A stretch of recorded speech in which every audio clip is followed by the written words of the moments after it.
Mathivanan sir, திமுக செய்த வரலாற்று பிழைகள் இந்த கூட்டணி மூலம் திருத்தி எழுதப்படும் என்று நேற்றைய பதிவின் போது தெரிவித்தேன் அப்படின்னு எடப்பாடி பழனிசாமி குறிப்பிடுறாரு.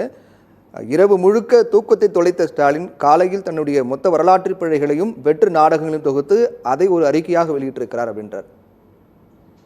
இப்போ அந்த கூவத்தூர் நாயகனுக்கு பதில் சொல்கிறதுக்கு முன்னாடி அண்ணனுக்கு ஒரு பதில் சொல்லணும். இந்த அமித்ஷா பேசும்போது சில விஷயங்கள்லாம் பேசுகிறாரு, நாம் ஏன் அப்படி பேசணுன்றதுக்காக எடப்பாடி பழனிசாமி அமைதியாக இருக்கலாம்னு சொல்கிறார். அவர் பேசுனதை மொத்தமாக ஒரு தொகுப்பாக தொகுத்து பேசணும்னா ஊழலை பற்றி பேசுகிறதுக்கு எடப்பாடி பழனிசாமிக்கும் அமித்ஷாவுக்கும் என்ன தகுதி இருக்குது? அமித்ஷாவுடைய ட்ராக் ரிப்போர்ட் எப்படின்னா, ஒரு கட்சியோடைய அகில இந்திய தலைவர் லஞ்சம் வாங்கி மாட்டினது யாருன்னா பிஜேபி தான், பங்காரு லட்சுமணன். பிஜேபின்ட்டு அவர் கை கட்டுறேன். பிஜேபி சொல்கிறேன், அமித்ஷாவுக்கு பதில் சொல்கிறேன். அமித்ஷா பேசும்போது சொன்னதுக்காக நான் சொல்ல வரேன். அதே மாதிரி இறக்கும்போது நான் திரும்ப சொல்கிறேன், இறக்கும்போது அம்மையார் அவர்களும் குற்றவாளி தான் ஊழல் வழக்கில். ஏன்னா A2 ஜெயிலில் 4 வருஷம் இருந்தாங்கல்ல, அது யாரும் மறந்துருக்க முடியாதுல்ல. அப்போ A2 இருக்கும்போது A1 அந்த மாதிரி இறந்ததுனால தான் அவங்க பேர் மறைக்கப்படுறதை தவிர மற்றபடி அவங்களும் ஒரு ஊழல் குற்றச்சாட்டு தான், ஊழல் குற்றவாளி தான், யாரும் மறுக்க முடியாது அப்படின்னு நான் சொல்லலை, அண்ணாமலை சொன்னார். அதனால் கொஞ்சம் அதையும் தயவு செஞ்சு போட்டு பார்க்கணும். ரெண்டாவது, இந்த சட்ட ஒழுங்கெல்லாம் பேசுகிறதுக்கு என்ன தார்மீக உரிமை இருக்குன்னு எனக்கு புரியல. 250 பேர் செத்துருக்காங்க, பல்லாயிரம் பேர் வீடு இழந்திருக்கிறாங்க. மணிப்பூர் கலவரத்தை பற்றி அமித்ஷா பேசவே தயாராக இல்லையே. ராத்திரி 2 மணிக்கு மசோதா எடுத்துன்னு வரீங்களே நாடாளுமன்றத்தில், இதெல்லாம் என்ன அடிப்படை? அப்போ ராத்திரி 2 மணிக்கு ஒரு மசோதா எடுத்துன்னு வந்து ஒரு குடியரசுத் தலைவர் ஆட்சியை வந்து நீங்கள் நடைமுறைப்படுத்துறீங்க. மணிப்பூரை பற்றி கவலை இல்லை. நீங்கள் உள்துறை அமைச்சராக இருக்கும்போது தான் குஜராத்தில் வந்து கோத்ரா ரயில் எரிப்பு சம்பவம், குஜராத் கலவரங்கள், பில்கிஸ் பானு வழக்கு, இதெல்லாம் நான் வெஸ்ட் பேக்கரி வழக்கு, இதெல்லாம் நான் பேசினேன்னா அண்ணன் தூத்துக்குடி செல்வனை வந்து நைட்டு போய் அவர் நிம்மதியாக தூங்க முடியாது. அப்போது உங்களோட ட்ராக் ரிப்போர்ட் இந்த மாதிரி ஒன்று வச்சுக்கிட்டு எந்த தைரியத்தோட நீங்கள் மைக் முன்னாடி கேமரா முன்னாடி பேசுறீங்க? எடப்பாடி பழனிசாமி அறிக்கையில் மணிப்பூர் மாநில பிரச்சனை பற்றி உங்களுக்கு இருக்கக்கூடிய அக்கறை துளியாவது உங்களுக்கு வாக்களித்த தமிழ்நாட்டு மக்கள் குறிப்பாக பெண்கள் மீது இருந்ததா? அவர்கள் பாதுகாப்பை குழி தோண்டி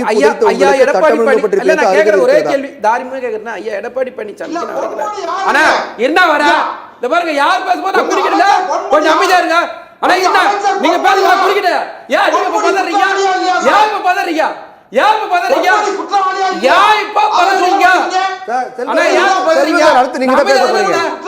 இத பாருங்க, ஆனா என்ன அமைதியா இருங்க, அமைதியா இருங்க, நீ அமைதியா இருங்க, அமைதியா இருங்க, அமைதியா இருங்க. செல்வன் சார் அமைதியா இருங்க, நோட் பண்ணி பாருங்க. அடுத்து நீங்க தான் பாயிண்ட் இருங்க வர. சரி சரி நீங்க அடுத்து நீங்க தான் இத பேசுறது நேரம் பத்தாது, நேரம் பத்தாது. நம்ம பாயிண்ட் வரும்.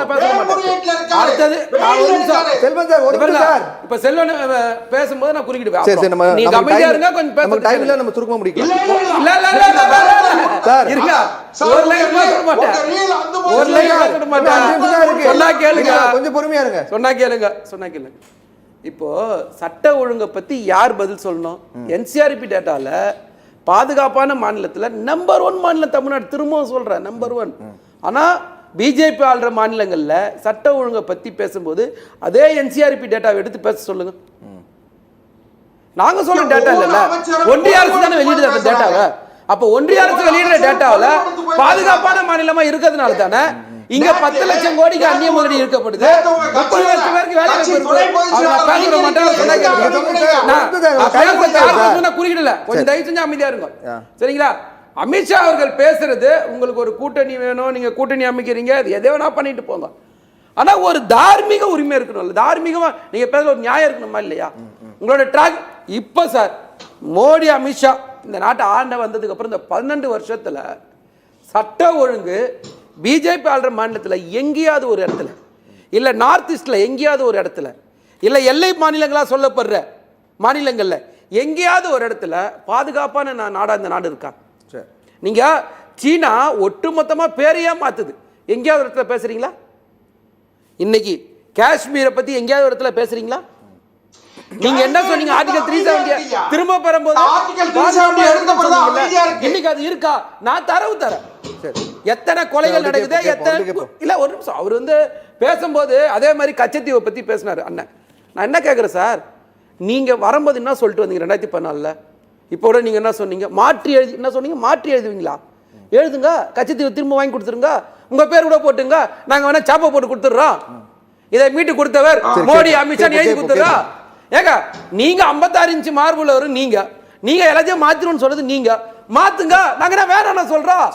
நாங்க எங்க தடுக்கிறோம்? ஏங்க செய்ய மாட்டீங்கன்னு கேட்டா ஒரு தாரவாடிப்பிள்ள பேசுறாங்க, கச்சத்தீவை பத்தி ஒரு டாக்குமெண்ட் பேசுறாங்க சார். எங்கன்னா ஆர்டிஐல போய் எடுத்தாங்களாம்.